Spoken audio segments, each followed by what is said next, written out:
بسم اللہ الرحمن الرحیم۔ السلام علیکم۔ آج سے تقریباً 3 سال قبل میرے کلینک پر میرا ایک پرانا مریض آیا۔ ان کی عمر لگ بھگ 50 برس ہے، مگر دیکھنے میں 65 سے کم نہیں۔ ان کا وزن 45 کلو گرام سے زیادہ نہ ہوگا۔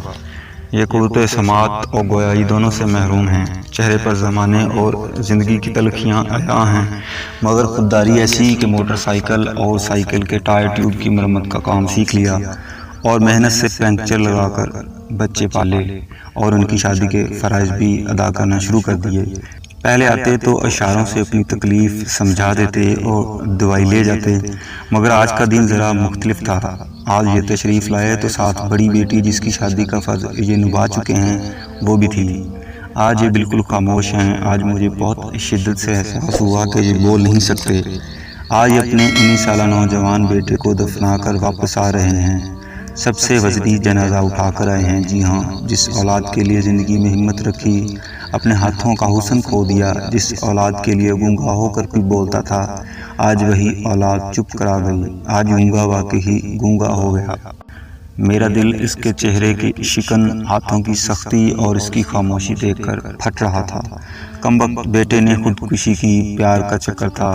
1 ماہ پہلے لڑکی بھی خودکشی کر چکی تھی۔ بیٹی نے تکلیف بتانے کی کوشش کی تو آج میں نے روک دیا، کیونکہ آج مجھے نہ اشارے چاہیے تھے نہ ہی کسی کی مدد کی ضرورت۔ آج تو بن کہے چہرہ ہی بول رہا تھا۔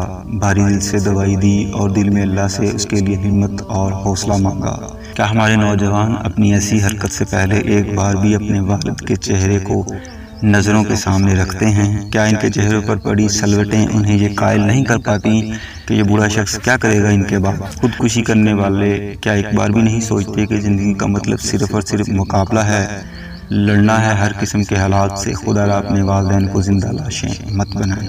خودکشی جیسے عمل کی زندگی میں کوئی جگہ نہیں۔ اپنے ارد گرد بھی نظر رکھیں اور دوسروں کو بھی اس عمل سے روکیں۔ اگر آپ کے ارد گرد کوئی بھی خودکشی کے ارادے ظاہر کرے تو اسے انتہائی سیریس لیں اور بیٹھ کر اسے تفصیل سے مسئلہ سنیں اور اسے حوصلہ دیں۔ اگر آپ کونسل کرنے کی صلاحیت نہیں رکھتے تو کم از کم کسی بہانے کسی قریبی ڈاکٹر کے پاس لے جائیں۔ اللہ ہم سب کو ہدایت نصیب فرمائے، آمین ثم آمین۔